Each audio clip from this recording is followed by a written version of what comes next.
Hi, so today we continue with Corrie The Hiding Place. We are in chapter 15 at the moment, and it is the three visions. The beauty of Betsy's face sustained me over the next days as I went from one to another of the women who had loved her, describing to them her peace and her joy. 2 mornings after her death, the Count was off at roll call. The other barracks were dismissed. 28 remained in ranks. Eyes front, the loudspeaker beeped and a voice came on. A woman was missing. The entire barracks would stand on the Lagerstrasse until she was found. Left, right, endlessly tramping to drive the chill from weary legs. The sun came up, a wan wintry sun that did not warm. I looked down at my feet. My legs and ankles were swelling grotesquely. By noontime, there was no feeling in them. Betsy, how happy you are today. No cold, no hunger, nothing between you and the face of Jesus. The dismissal order came in the afternoon. We learned later that the missing women had been found dead on one of the upper platforms. It was the following morning when over the loudspeaker during roll call came the word, "Den Boom! Cornelia!" For an instant I stood stupidly where I was. I'm in the forest, sorry. I had been 66730 for so long that I almost failed to react to my name. I walked forward. Stand to the side. What was going to happen? Why had I been singled out? Had someone reported the Bible? The roll call dragged on. From where I stood, I could see almost the entire Lagerstrasse. Tens of thousands of women stretching out of sight, their breath hanging white in the night air. The siren blew for dismissal. The guard signaled me to follow her. I splashed through the slush, trying to keep up with the strides of all of her tall boots. My legs and feet were still painfully swollen from the long count the day before. My shoes were held together with bits of string. I hobbled behind the guard into the administration barracks at the opposite end of the Lagerstrasse from the hospital. Several prisoners were standing in line at a large desk. An officer seated behind it stamped a paper and handed it to the woman in front of him. "Entslassen," he said. Entslassen? Released? Was the woman free then? Were we all... He called a name and another prisoner stepped into the desk. A signature, a stamp. Entlassen! At last, "Den Boom, Cornelia," was called. I stepped to the desk, steadying myself against it. He wrote, brought down the stamp, and then I was holding it in my hand, a piece of paper with my name and birthday on it. And across the top, in large black letters, Certificate of Discharge. Dazed, I followed the others through a door at our left. Then, at another desk, I was handed a railway pass entitling me to transportation through Germany to the Dutch border. Outside this office, a guard pointed me down a corridor into still another room. There the prisoners who had been ahead of me were tugging their dresses over their heads and lining up against the rear wall. "Clothing over here," a smiling prison trustee told me. "Entlassen physical," she explained. I drew the Bible over my head along with the dress, rolled them together and buried the bundle at the bottom of the clothing pile. I joined the others, the wooden wall rough against my bare back. Strange how the very word release had made the procedures of prison 100 times more hateful. How often Betsy and I had stood like this, but the thought of freedom had stirred in me, and the shame of this inspection was greater than all the others. At last the doctor arrived, a freckled-faced boy in a military uniform. He glanced along the lineup with undisguised contempt. One by one, we had to bend, turn around, spread our fingers. When he reached me, his eyes traveled down to my feet, and his lips puckered in disgust. "Edema," he said. "Hospital." He was gone. With one other woman who had not passed, I scrambled back into my clothes and followed the trustee from the building. Day had broken, a sullen grey sky, spitting snow. We started up the Lagerstrasse, past the endless streets of barracks. Then we're not? Aren't we to be released? "I imagine you will be, as soon as the swelling in your legs go down," the trustee said. They only release you if you are in good condition. I saw her look at the other prisoner. The woman's skin and eyes were dull, dark yellow. Sick call stretched around the side of the hospital. But we walked straight through the door and into a ward at the rear. The room was crammed with double-decker cots. I was assigned a place on the upper bank next to a woman whose body was covered with erupting pustules. But at least it was near a wall where I could keep my swollen legs elevated. That was what mattered now, to get the swelling down, to pass the inspection. Whether that ray of freedom shed a new relentless light on Ravensbrück, or whether this was truly the most savage place yet, I could not tell. The suffering was unimaginable. Around me were survivors of a prison train that had been bombed on its way here. The women had horribly mutilated and in terrible pain. But at each moan, two of the nurses jeered and mimicking the sounds.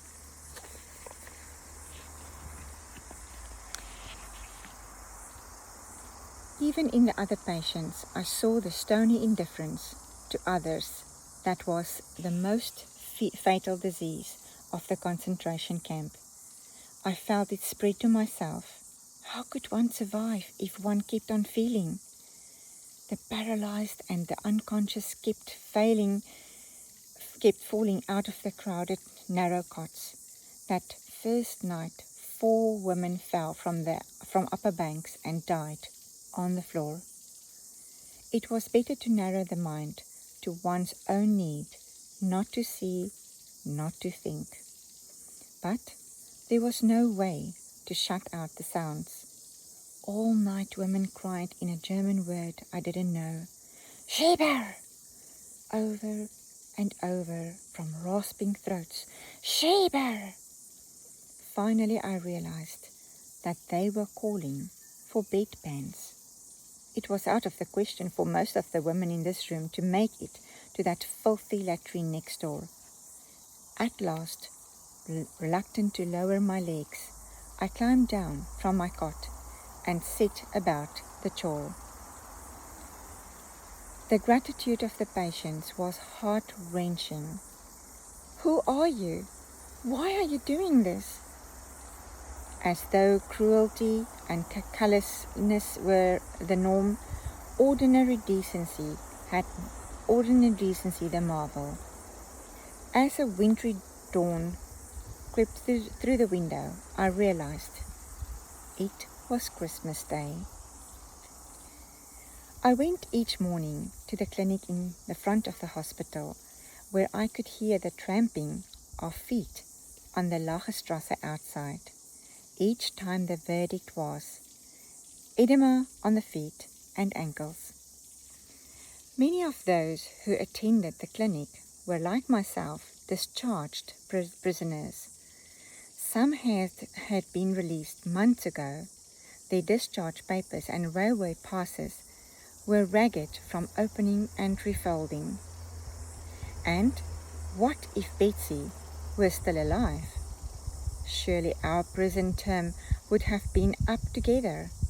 But Betsy would never have passed the physical. What if she were here with me? What if I were to pass the inspection and she... There are no ifs in God's kingdom. I could hear her soft voice saying it. His time is perfect. His will is our hiding place. Lord Jesus, keep me in your will. Don't let me go mad by poking about outside it. I kept looking for someone to give the Bible to. How easy it would be back in Holland to get another, 100 others. There were not many Hollanders in the ward who would be able to read the Dutch text. But at last I slipped it around the neck of a grateful young woman from Utrecht. The 6th night I spent in the ward, both bedbands were suddenly and mysteriously missing. In an upper bunk on the center aisle were 2 Hungarian gypsies, whose muttering was part of the babble of the room. I never walked past their cot because one of them had a gangrenous foot that she would thrust in the face of anyone who came near. Now, someone screamed out that the gypsies had the bedbands hidden under their blankets to save them the trip to the toilets. I went to their cot and pleaded with them, though I didn't know whether they understood German or not. Suddenly, in the dark, something wet and sticky coiled around my face. The woman had taken the bandage off her foot and flung it at me. I ran sobbing down the corridor and washed beneath the wall spigot in the latrine. I would never step into that aisle again. What did I care about the wretched bedbands? I couldn't bear, but, of course, I did go back. I had learned much in the past year about what I could and could not bear. As the gypsies saw me heading down the aisle toward them, both bedpans clattered onto the floor. The next morning, the doctor on duty at the clinic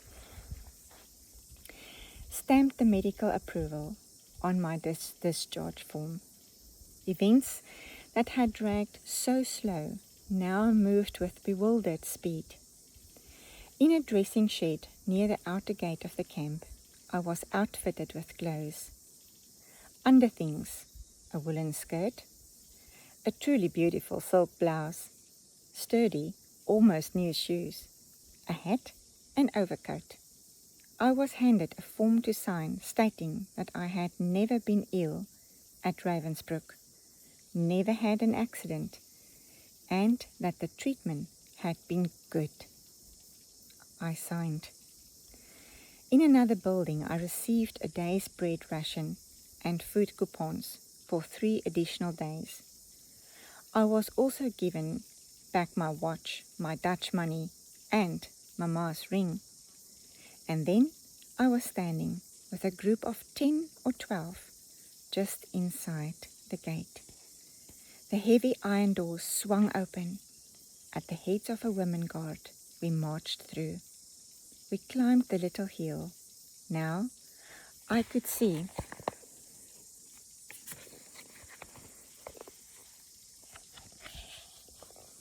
the lake, frozen from shore to shore. The pines and the distant church steeple sparkled in the winter sun like an old-fashioned Christmas card. I could not believe it. Perhaps we were only going to this Siemens factory. Tonight we would march back to the camp. But at the top of the hill, we turned left toward the center of the small town. I could feel my feet swelling in the tight new shoes, but I bit my lip and made myself stride along.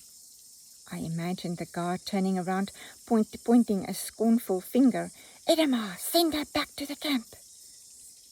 At the small train station, the guard turned and left us without a backward glance.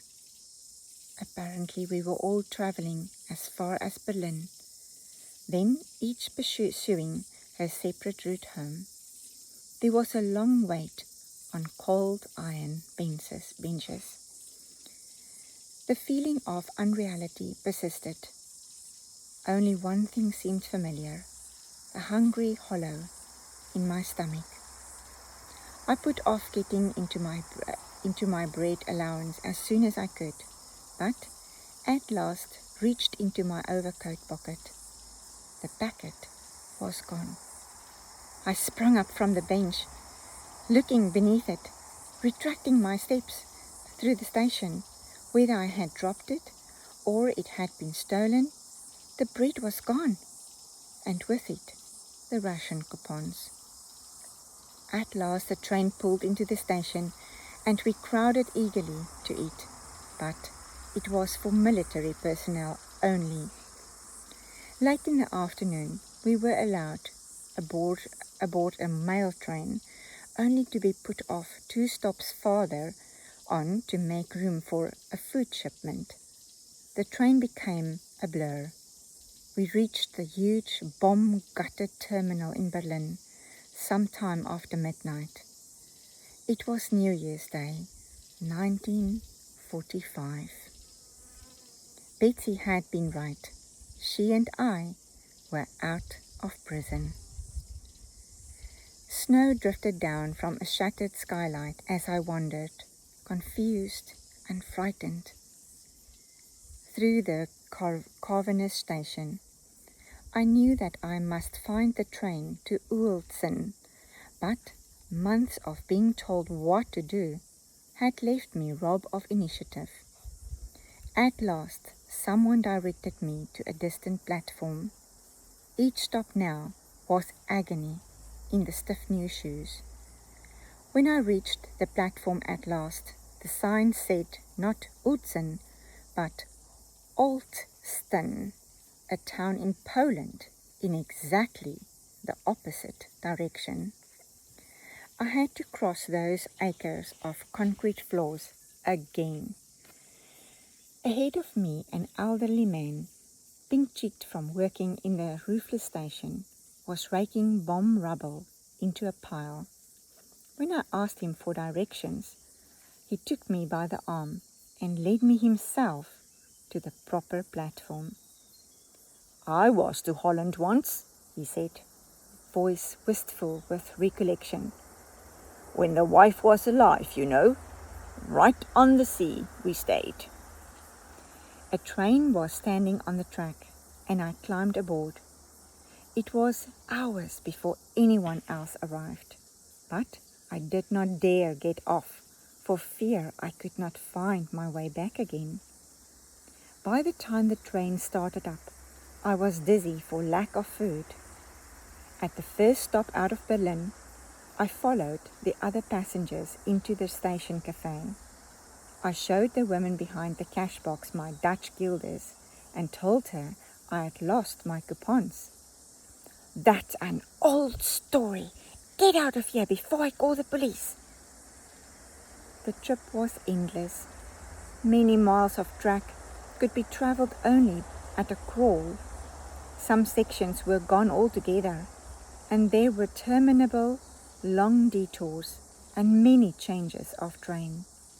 Often we did not stop at a station at all for fear of air raids, but exchanged freight and passengers in the countryside.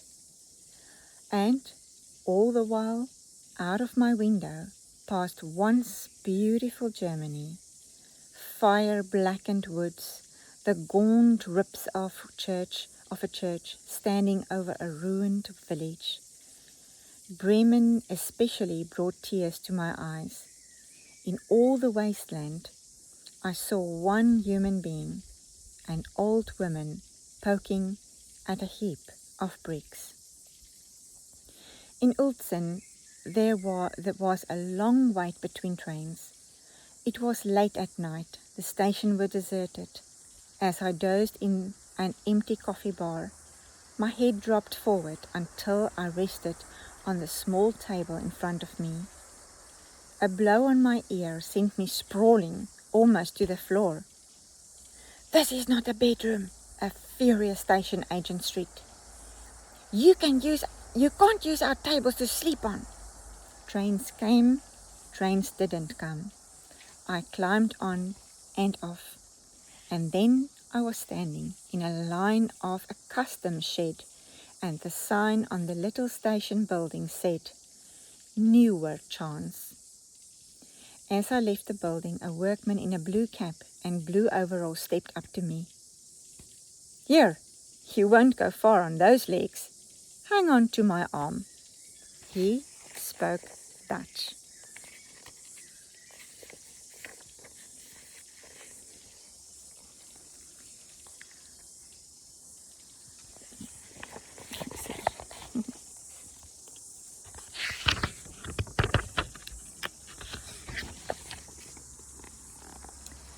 I clung to him and hobbled across some tracks to where another train was waiting, engine already puffing smoke. I was in Holland. We jerked forward. Flat, snow-covered fields glided past the window. Home. It was still occupied Holland. German soldiers still stood at intervals along the tracks. But it was home. The train was going only as far as Groningen, a Dutch city not far from the border. Beyond that, rails were torn up and all except government travel banned. With the last of my strength, I limped to a hospital near the station. A nurse in a sparkling white uniform invited me into a little office. When I had told my story, she left the room. In a few minutes, she was back with a tray of tea and rusk. "I left the butter off," she said. "You are suffering from malnutrition. You must be careful what you eat." Tears tumbled into the hot tea as I drank. Here was someone who felt concern for me. There was no available beds in the hospital, she said, but one of the staff was away, and I was to have her room. Right now, I have a hot tub running. I followed her down gleaming corridors in a kind of happy dream. In a large bathroom, clouds of steam were rising from a glistening white tub. Nothing in my life ever felt so good as that bath. I lay submerged to my chin, feeling the warm water soothe my scab-crusted skin. "Just 5 minutes more," I would beg each time the nurse rapped at the door. At last, I let her hand me a nightgown and led me to a room where a bed was turned down and waiting. Sheets. White sheets, top and bottom.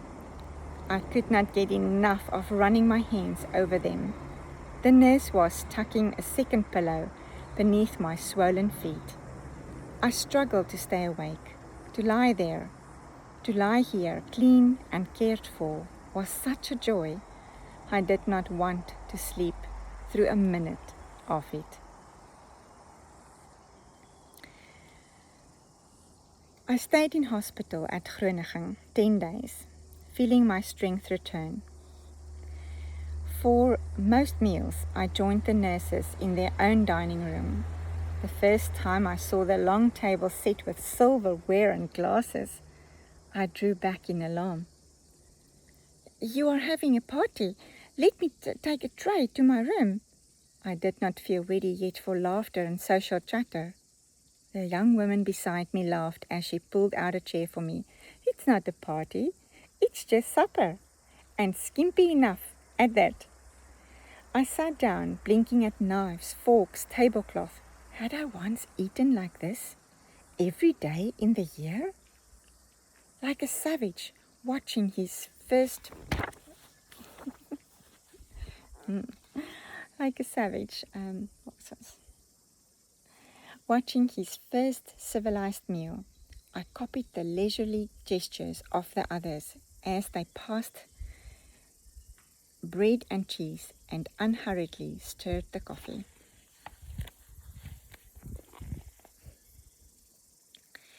The ache in my heart was to get to William and Nolly. But how could it be done with the travel ban? Telephone service too was more limited than ever.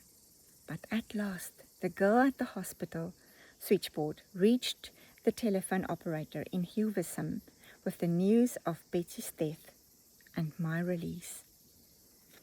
In the middle of the second week, hospital authorities arranged a ride for me on a food truck headed south. We made the illegal trip at night and without headlights. The food had been delivered from a shipment headed for Germany.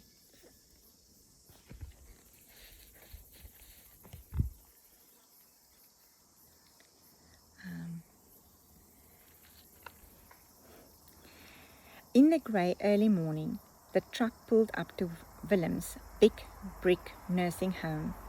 A tall, broad-shouldered girl answered my knock and then went dashing down the hallway with the news that I was there. In a moment, my arms were around Tini and two of my nieces. Willem arrived more slowly, limping down the corridor with the help of a cane. We held each other a long time while I told them the details of Betsy's illness and death. "Almost," said Willem slowly. "Almost I could wish to have the same news of Kik. It would be good for him to be with Betsy and father." They had had no word of this tall blonde son since his deportation to Germany. I remembered his hand on my shoulder, guiding me on our bicycles through the blacked out streets to Pickwick's.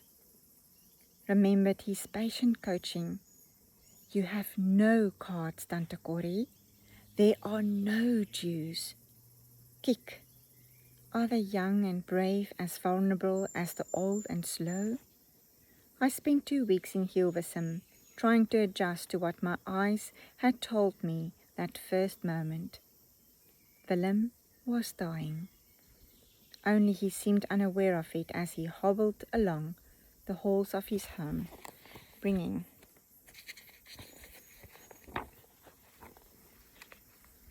comfort and counsel to the sick people in his care. They had over 50 patients at the moment, but what I could not get over was the number of young women in help: nurses, aides, kitchen helpers, secretaries. It was several days before I perceived that most of these girls were young men in hiding from the forced labor conscription, which had grown more ruthless than ever. And still something in me could not rest until I got back to Haarlem. Nolly was there, of course, but it was the bee too. Something in the house itself that called me, beckoned me, told me to come home. The problem again was getting there. Willem had the use of an official car for nursing home business, but only within a radius of Hilversum. Finally, after many relayed phone calls, he told me the trip had been arranged. The roads were deserted as we set out. We passed only 2 other cars all the way to the rendezvous spot with the car from Haarlem. Ahead, pulled off onto the snow at the side of the road, we saw it. A long black limousine with official government plates and curtained rear windows. I kissed Willem goodbye and then stepped quickly as instructed into the rear of the limousine. Even in the curtained gloom, the ungainly bulk beside me was unmistakable. "Oom Herman!" I cried. "My dear Cornelia!" His great hand closed around both of mine. "God permits me to see you again." I had last seen Pickwick sitting between 2 soldiers on the prison bus in The Hague, his poor bald head bruising and bleeding. Now here he was, waving aside my sympathy, as though that had been an incident too trivial to recall. He seemed as well informed as ever about everything that went on in Haarlem, and as the uninformed driver sped us along the empty roads, he filled me in on all the details I ached to know. All of our Jews were safe, except for Mary, Italy, who had been sent to Poland following her arrest in the street. Our group was still operating, although many of the young men were in hiding.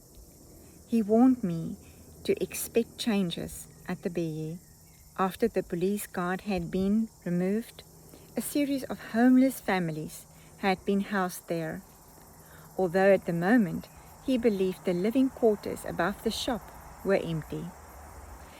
Even before the house was unsealed, loyal tourists had returned from Scheveningen and reopened the watch business. Mr. Bekes, the optician next door, had given her space in his shop, from which she had taken orders to give to our repairmen in their homes. As my eyes adjusted to the dim light, I made out my friend's face more clearly. There was perhaps an extra knob or 2 on the misshapen head. Teeth were missing, but to that vast, kindly ugliness, the beating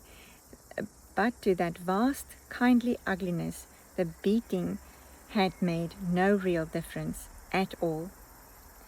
Now the limousine was threading the narrow streets of Haarlem, over the bridge of the Sparne, across the Grote Markt in the shadow of the St. Bravos, into the Barteljorestraat. I was out of the car almost before it stopped, running down the alley, through the side door, and into Nolly's embrace.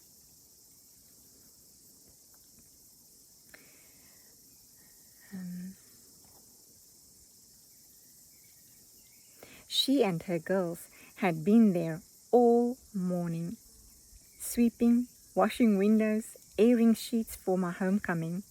Over Nolly's shoulder I saw Tour standing in the rear door to the shop, laughing and sobbing, both at once.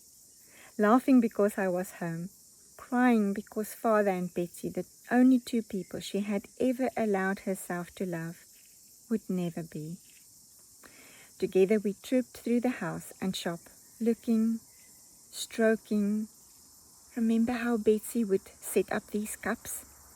Remember how Meta would scold Uzi for leaving his pipe here?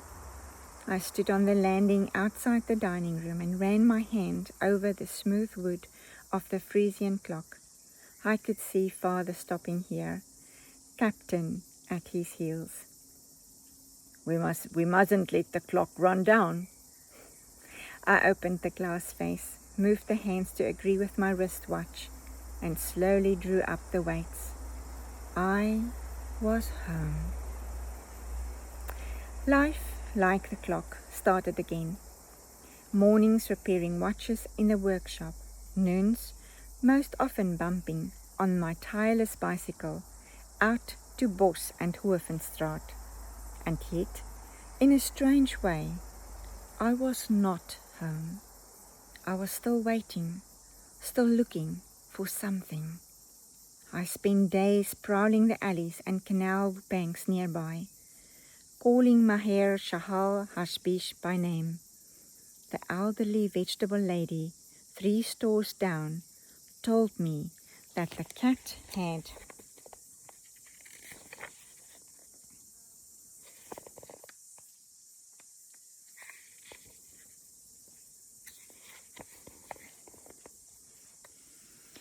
mewed at her door at night of the night of her arrest, and she had taken him in.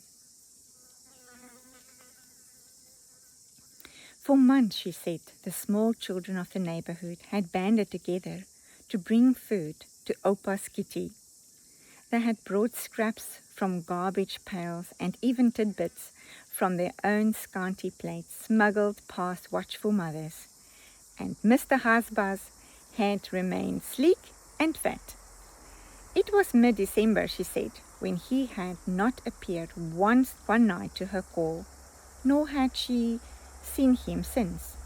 And so I searched, but with a sinking heart, in this winter of Holland's hunger, all my searching brought not one single cat or dog to my call. I missed more than the cat. The Behe needed people to fill its rooms. I remember father's words to the Gestapo chief in the Hague.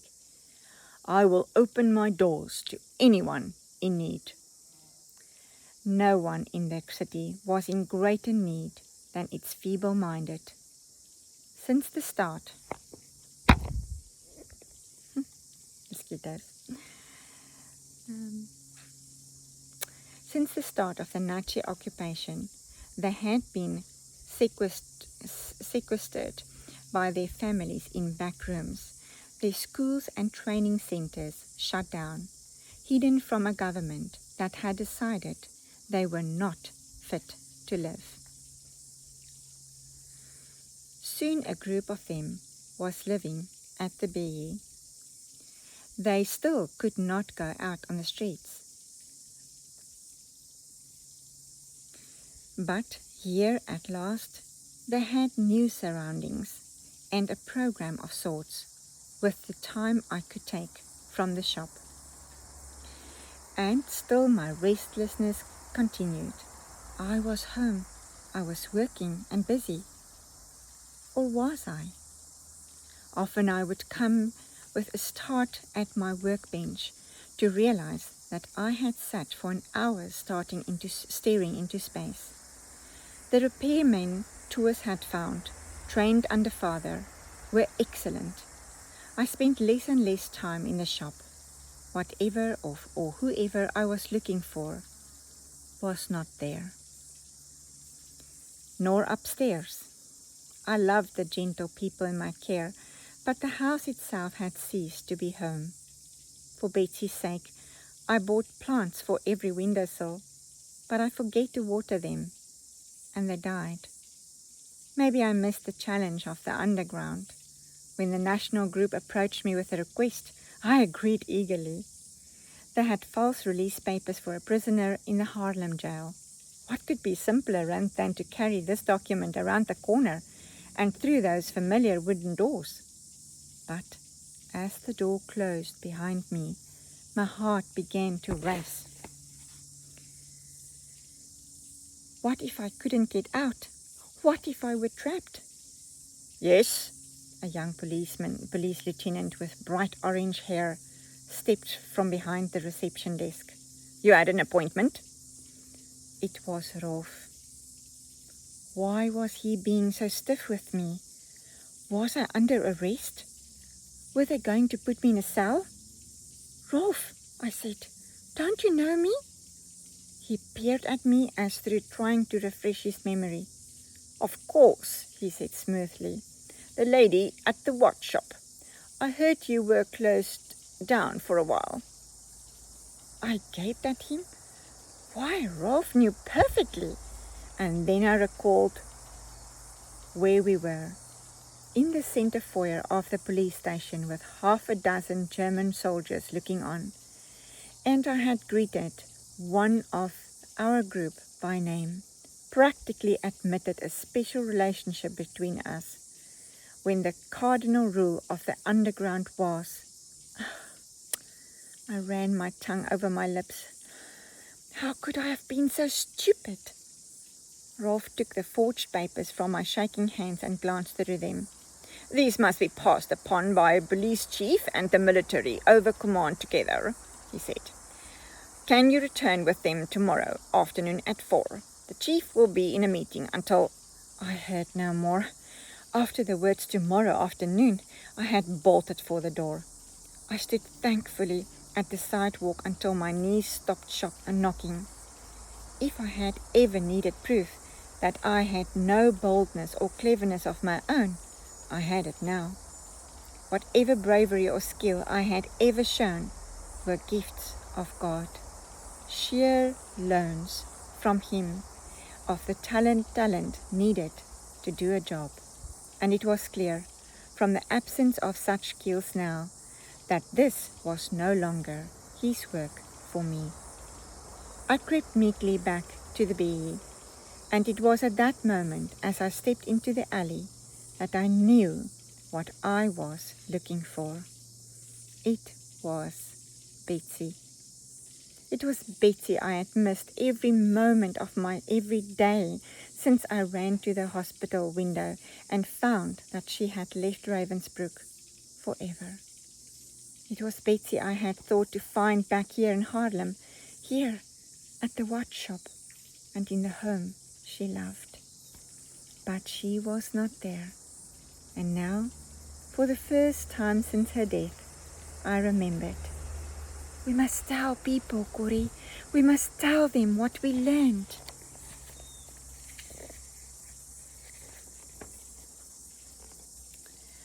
That very week, I began to speak. If this was God's new work for me, then He would provide the courage and the words. Through the streets and suburbs of Haarlem, I bumped on my bicycle rims, bringing the message that joy runs deeper than despair. It was news that people needed to hear, that cheerless spring of 1945. No bride of Haarlem tree filled the air with fragrance. Only the stump had been too big to haul off for firewood. No tulips turned fields into carpets of color. The bulbs had all been eaten.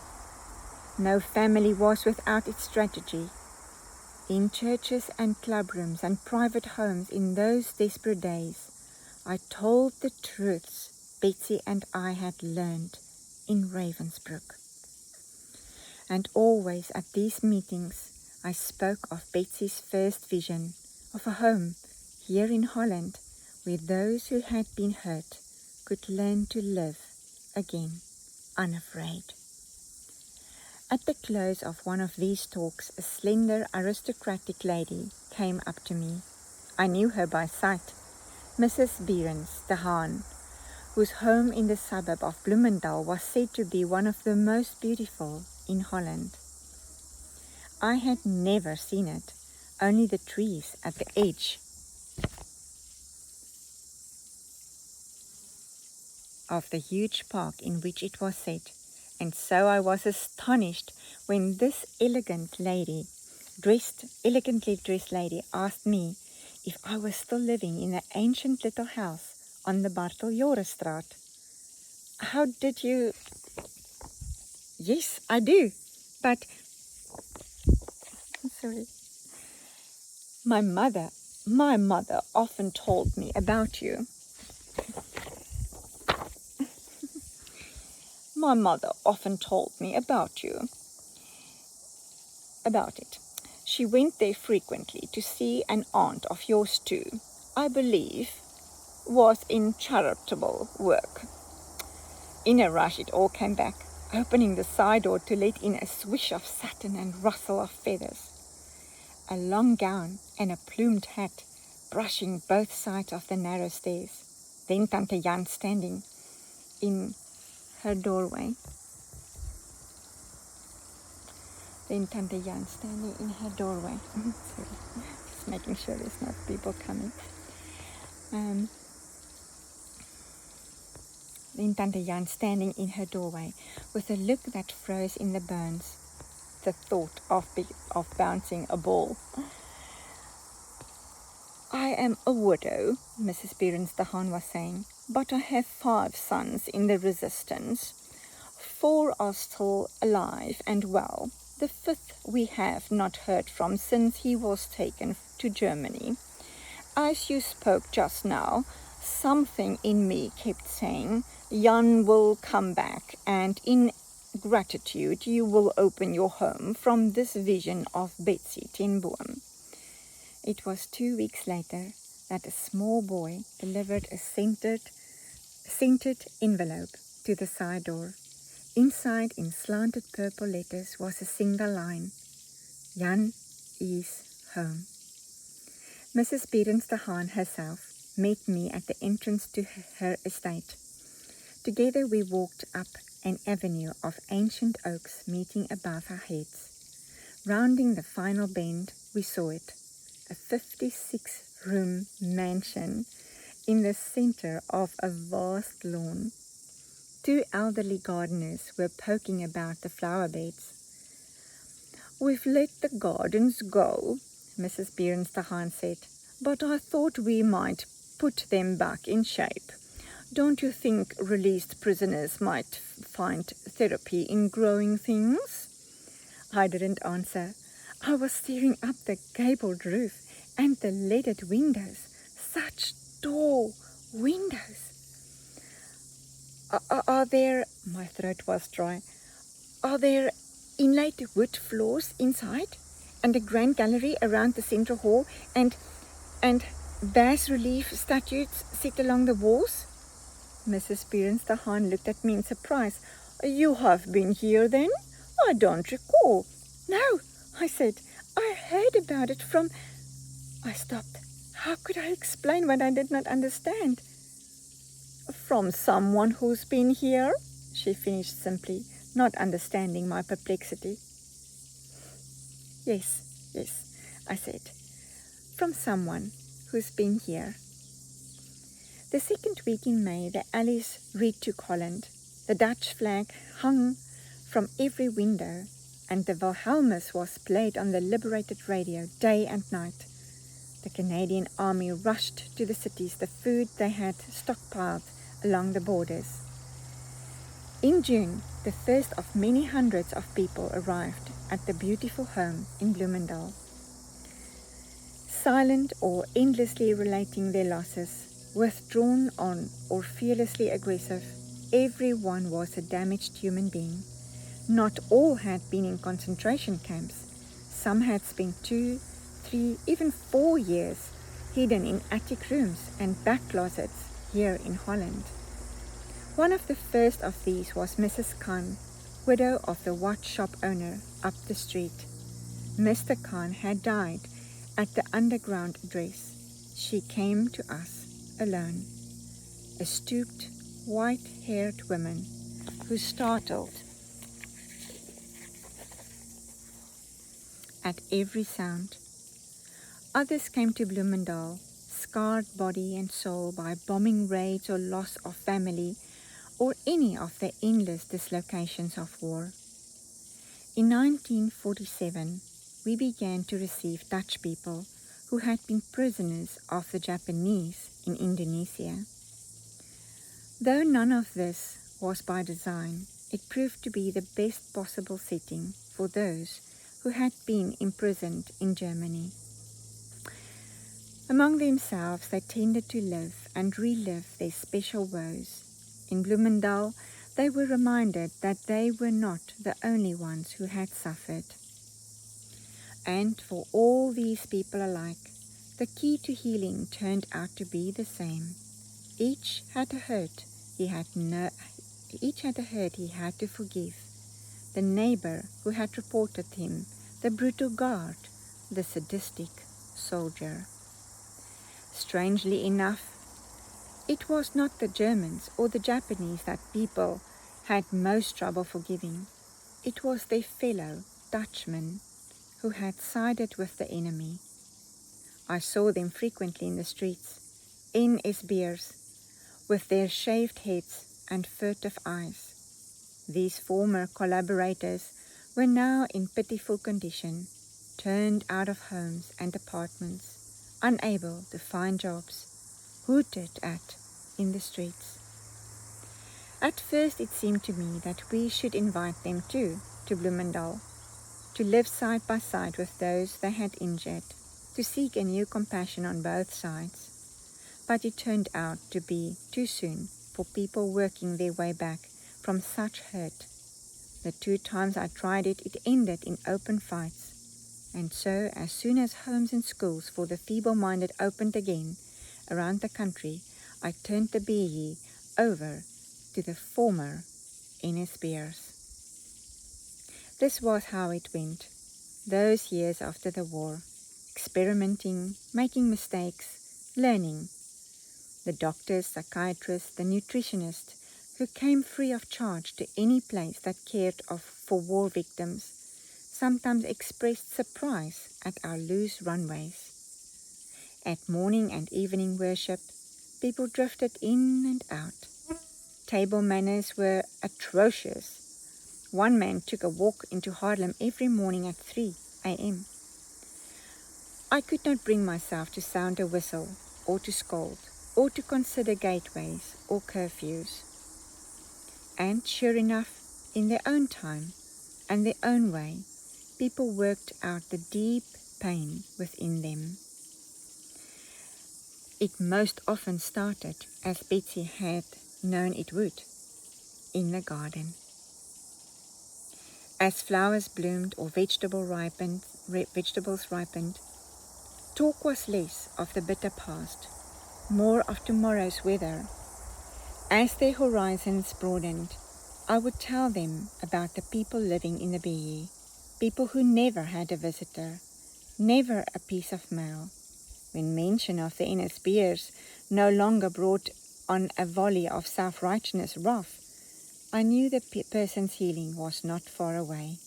And the day he said, "Those people you spoke of, I wonder if they'd care for some homegrown carrots," then I knew the miracle had taken place. I continued to speak, partly because the home in Bloemendal ran on contributions, partly because the hunger for Betsy's story seemed to increase with time. I travelled all over Holland, to other parts of Europe, to the United States. But the place where the hunger was greatest was Germany. Germany was a land in ruin, cities of ashes and rubble, but more terrifying still, minds and hearts of ashes and rubble. Just to cross the border was to feel the great weight that hung over that land. It was at a church service in Munich that I saw him, the former SS man who had stood guard at the shower room door in the processing center at Ravensbrück. He was the first of our actual jailers that I had seen that time, and suddenly it was all there. The room full of mocking men, the heaps of clothing, Betsy's pain-blanched face. He came up to me as the church was emptying, beaming and bowing. "How grateful I am for your message, Fraulein," he said.